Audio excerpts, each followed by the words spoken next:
Tere tulemast kuulama minu järgmist podcasti. Ja teemaks siis tuleb, et kas mehe töö ja raha puudutab ka tema intiimset elu. Sellest tuleb tänane jutt.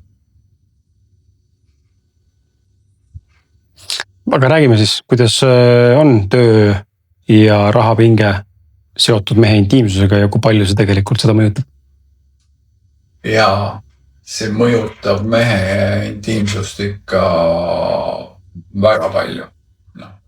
Ma räägin jällegi enda kogemustest ja muidugi mida ma olen ka kuulnud ja millest ka räägitakse palju. Ongi see, et eriti võtame seda aega, kui meil siin see koroona aeg oli ja kuidas ütleme siis firmadel ütleme kogu majanduslik pool langes väga paljudel ja kui palju tuli lahutusi asju, kui paljud inimesed läksid tülli tegelikult. Et ühesõnaga, see on ju juba vanast ajast, et mees on ju toob nii-öelda tänapäeval toob raha. Tänapäeval antakse raha naisele, et naine ostab söögidaga ja teeb söögidaga, aga tegelikult nagu vanast, et mees tõi nii-öelda toidu ja hoolitses selle eest, et kõik elamine ja kõik toimiks ja toit oleks laual. Et see mõjutab nagu väga palju. No ta mõjutabki meest selles suhtes, et kui mehel ütleme, on töö juures raske ja tekivad pinged, siis need pinged tegelikult mõjutavadki, tekib stress, tekib ühesõnaga magamatus, väsimus ja see kõik ühesõnaga see koormab. Ja mis on selle asja juures veel kõige, ütleme, naised tunnevad seda, et mehed kipuvad hästi palju selliseid asju endas hoidma ja nad ei taha rääkida, et mul läheb praegu kehvasti aga tegelikult naised tunnevad selle kohe ära. Üks asi on see, kui sul mehel tekivad majanduslikud ühesõnaga raskused, siis ta hakkab ühesõnaga ketrab omale igasuguseid lugusid ja ütleme, see tekitab talle seda stressi ja pinget ja ta ühesõnaga ta võimekus langeb ka ühesõnaga.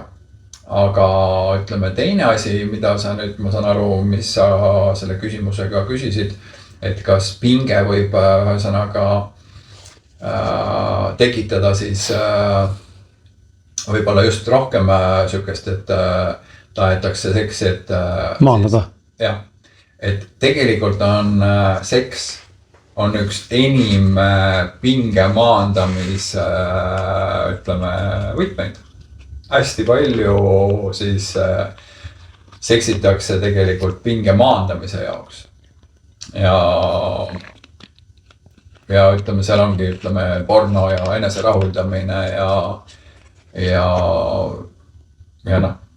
samamoodi, et ka miks naiste ütleme siis need mänguasjad müüvad nii hästi, sellepärast, et lihtne on ju võtta oma mänguasi ja rahuldada ennast ja maandab pinge ära.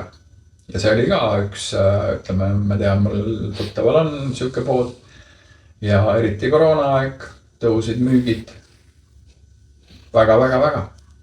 Et see oligi see, et ei saadud väljas käia. Ütleme, kui sul partnerit ei olnud, olid üksik, tellisid omale mänguasja ja maandasid oma pingeid. Et seks on, ütleme siis üks suuremaid või kergemaid lahendusi pingete maandamiseks. Aga mis ei ole päris seks, kus sa naudid ühesõnaga, kus sa lähed päris tunnetesse ja sa lubad seda, naudid seda energiat ja see on hoopis midagi muud. Sa mainisid, et naised tunnevad ära, kui mees on sisemiselt pinges. Mida see tähendab, milles see väljendub ja kuidas naised ära tunnevad selle? No vaata, see on, ütleme selles suhtes, naistel on siuke, kuidas seda öelda, et esiteks on see, naised on tundlikumad ja nii nagu naised tunnevad näiteks ka lapsel, kui lapsel on midagi viga. Ja samamoodi tegelikult laps tunneb samamoodi kui emal või vanematel, eriti emal, kui emal on mingid mured, siis laps tunneb ka selle kohe. Et see on lihtsalt meile antud siuke võime ja naistel on see ja ütleme, ma ütleks, et loomulikult on ka mehi, kes on väga, ütleme, siuksed tundlikud ja see ongi energia tunnetamine. Aga jah, naistel on seda nagu rohkem ja nad tunnetavad selle ära, kui mees on peas. Kui tal on mured, siis ta on peas. Seal on ka nagu ütleme, seda kasutatakse, ütleme, Jaapanis on hästi palju ja see sõltub hästi palju vanusest. Et see on, loomulikult see sõltub inimesest, on ju, kuidas kellelgi üldse spermat keha toodab, see on ka täiesti erinev. Ja see ongi see sama koht nüüd, et ütleme, meil ongi harjutud, eriti ütleme, ei olda sellest teadlikud. Tegelikult jah, et see on ju, seemnepurse on ju puhas nii-öelda eluenergia ja seemnepurse ja orgasm on kaks eri asja. Aga ütleme, kuna meil ei ole õpetatud seda, siis meil on see koos. Ja ütleme, ja ma ütleks selles suhtes veel, et kui mees ongi, ütleme, pinges, siis ta ei pruugi ka kontrollida oma seemnepurset. Et tal ongi pinge nii suur ja ütleme, kuna see orgasm on nii hea pinge maandaja ja seal tekibki ühesõnaga see pingelangus, et ta tahab sellest pingest ruttu vabaneda. Aga jah, et see koht, et teadlikult, kes on teadlikumad, jah, siis nad hoiavad seda, nad ei raiska ja ütleme, ka mees on võimeline korduvaid orgasme saama, sellepärast, et seemnepurse ja orgasm on kaks eri asja. Ja vot siin ongi, mida aetakse nagu sellega hästi palju segamini, et tegelikult on kohalolu. Sa saad kohalolus olla nii-öelda, minna tundesse. Ja tunded ei ole absoluutselt mitte mingisugune nõrkuse märk, vaid pigem, kui sa oled kohal, sa hakkad rohkem oma keha tunnetama, sa hakkad naudinguid rohkem tunnetama. Sa hakkad kõike rohkem tunnetama. See tundelisus ja tunne on nagu, mulle tundub, et inimesed ei saa nagu päris hästi aru sellest, et kui mees on tundeline, et siis ta on nagu pehme. Ei, sa lihtsalt koged palju rohkemat, kui sa oled, mida tundelisem sa oled, mida tundlikum, võib-olla on siis õige sõna öelda, et mida tundlikum sa oled, seda rohkem sa tunned. Ja seda rohkem sa tunned ka, ütleme siis seksuaalenergiat ja su orgasm on hoopis võimsam ja pikem ja sõnaga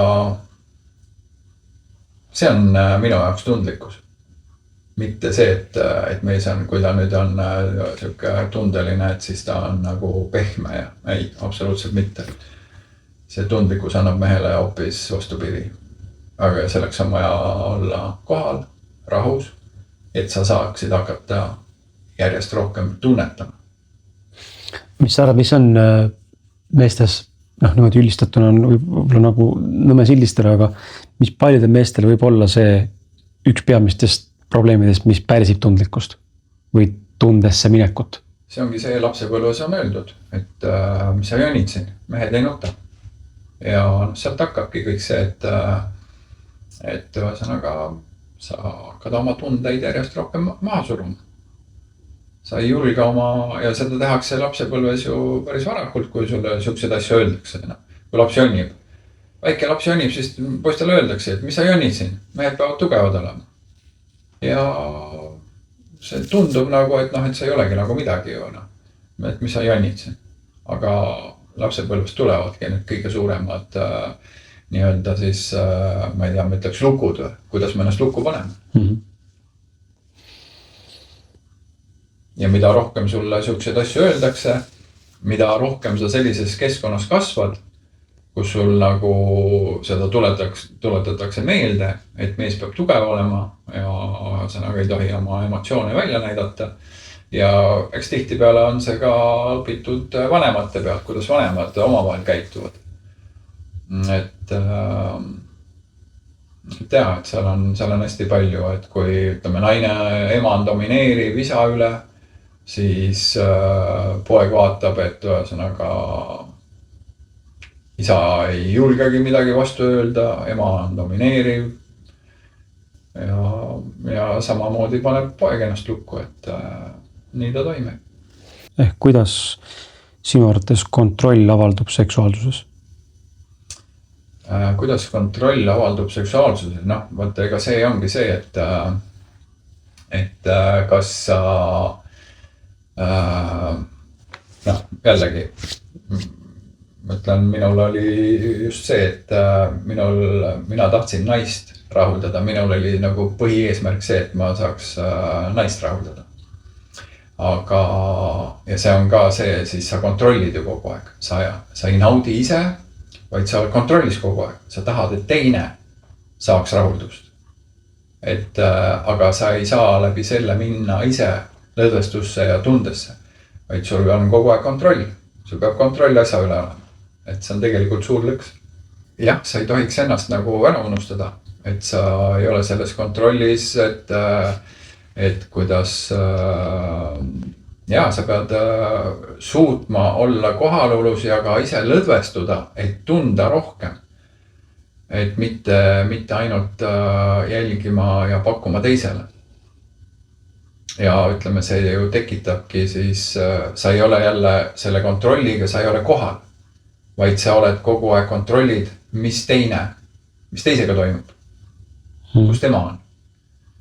Et kas ta saab, kas ta ei saa, et sa kaotad kohalolu. Sa mõtled küll, et sa oled nagu kontrollis seal mängus sees, aga tegelikult sa kontrollid mängu ja sellega sa ei ise nautida seda lõplikult. Ja see tuleb ikkagi jälle läbi elu, läbi tõestamisvajaduse, et ühesõnaga ma olen piisav, ma olen hea, ma olen ühesõnaga, mina teen, mina kontrollin. See tulebki ikkagi kõik sellest tõestamisvajadusest ja just see kontrolli sõltuvus.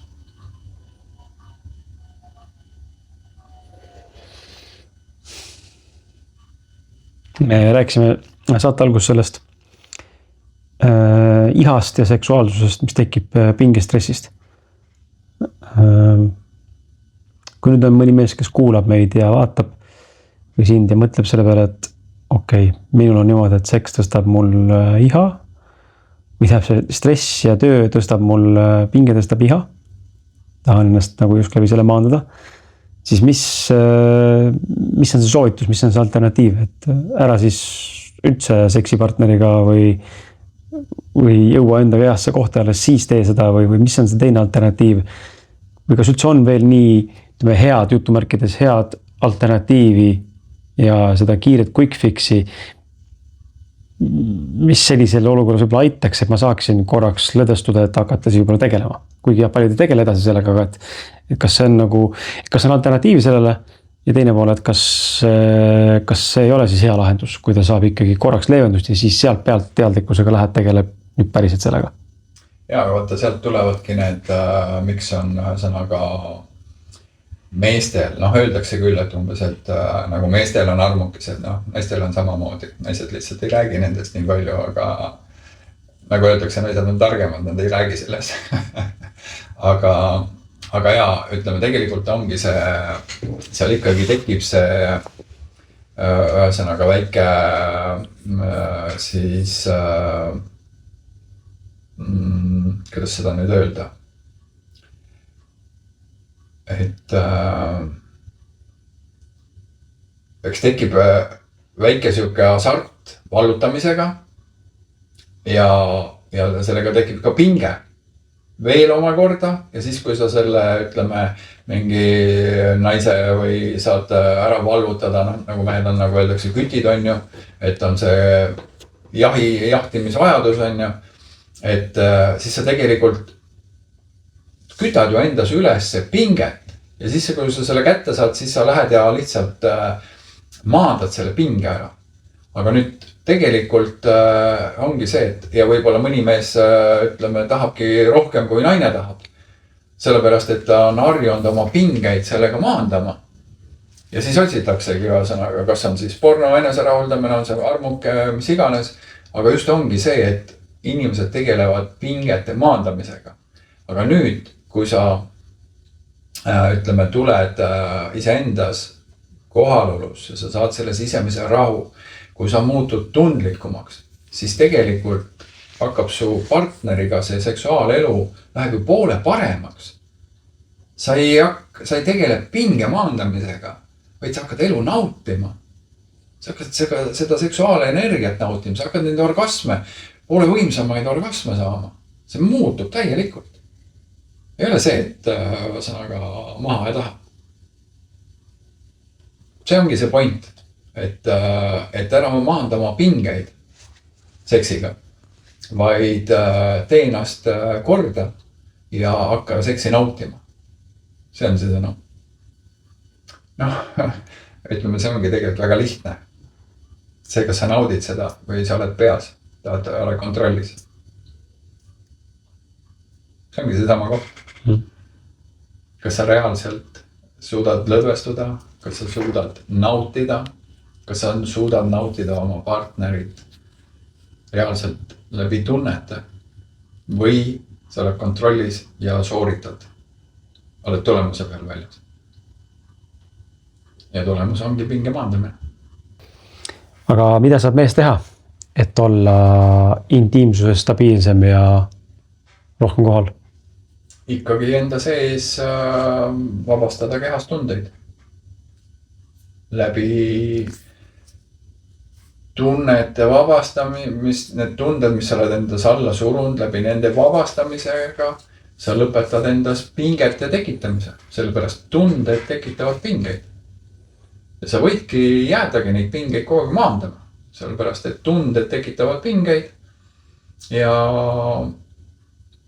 ka seda iha, ütleme, kui sa oled harjunud läbi seksi oma pingeid maandama, siis ongi. Sa leiad kogu aeg endale, ütleme, tänapäeva maailmas ju, kuidas käivadki mängud. Naised teevad ennast atraktiivsemaks. Ühesõnaga, ja siis ongi, mõni mees ongi, käib ja jahib kogu aeg. Aga tegelikult, kui kuulad ka, siis saad ka aru väga selgelt, et väga paljud käivadki lihtsalt maha ja taha ja punkt kirjas ja pinge maandatud ja no järgmine samm ikkagi ongi oma endast tunnete vabastamine. See on ainukene, et kõik, millest ma olen nagu juba rääkinud ja nagu ongi, et maailmas on tänapäeval infot nii palju, et kogu maailm võiks juba ju terve ja korras olla, aga inimesed on järjest haigemad, katkisemad, sellepärast info tohutu üleküllus on. Aga ja tegeletakse põhiliselt pingete maandamisega, aga tuleb tunnete lahustamisega kehas tegeleda. See täna minu jaoks on ühesõnaga, see on minu kogemus, minu nägemus, minul see toimis mega, ühesõnaga ma 18 aastat tegelesin oma pingete maandamisega, oma emotsioonide lahendamisega. Ja ma räägin, see ei toiminud. Aga kui ma hakkasin tundeid kehast vabastama, neid just alla surutuid ja lapsepõlvest ja kõike, siis mu elu hakkas totaalselt muutuma. Ja mu sisse tekkis selgus, rahu. Ja täna ma naudin täiega elu. Mu elu on voolamises. Ma ei ole kunagi nii õnnelik olnud, kui ma praegult olen. Ja nagu ma olen öelnud, mis ongi, selgus on armastus ja sa hakkadki elu armastama, sa hakkad kogu elu armastama. Vastuoluliselt küsides sellele teemale, et mis juhtub mehega siis, kui mehel üldse intiimsust ei ole või näiteks üldse seksi ei ole?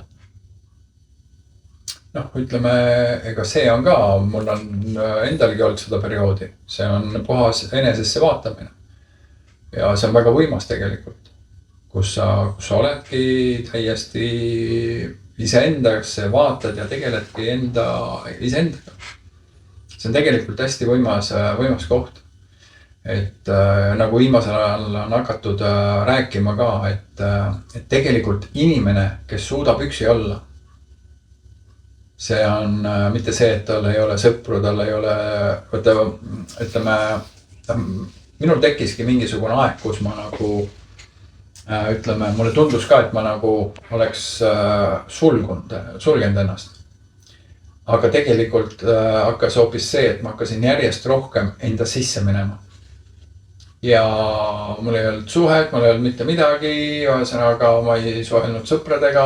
Ma hakkasin järjest rohkem ja rohkem, käisin üksi jalutamas metsas ja ütleme, jällegi vaata, et kui me lähme näiteks sõbra või sõbrannaga näiteks jalutama või mis iganes, no minu jaoks on jalutamine üks ülimaid asju, kus ma saan olla siis oma mõtetega ja loomulikult täna ma ütleks muidugi jah, et nende mõtete, ütleme see alateadlik mõtete nagu kerimine seal ja filosofeerimine ka iseendaga. See tegelikult ei anna tulemust. Sa võid lõputult filosofeerida ja teadlikuks saada järjest rohkem, nii nagu ka enne oli juttu, et see teadlikuks saamine, see ei anna sulle mitte midagi. See toimub peas, aga sul on vaja kehast need asjad välja saada. Ja siis ongi see, et ma saingi sellest aru, isegi ma hakkasin reaalselt, ma mõtlesin, et helistaks kellegi ja läheks kellegi elutama. Ja siis ma sain aru, et miks sa tahad kellegiga minna midagi arutama? Mine üksi, mine vaata enda sisse.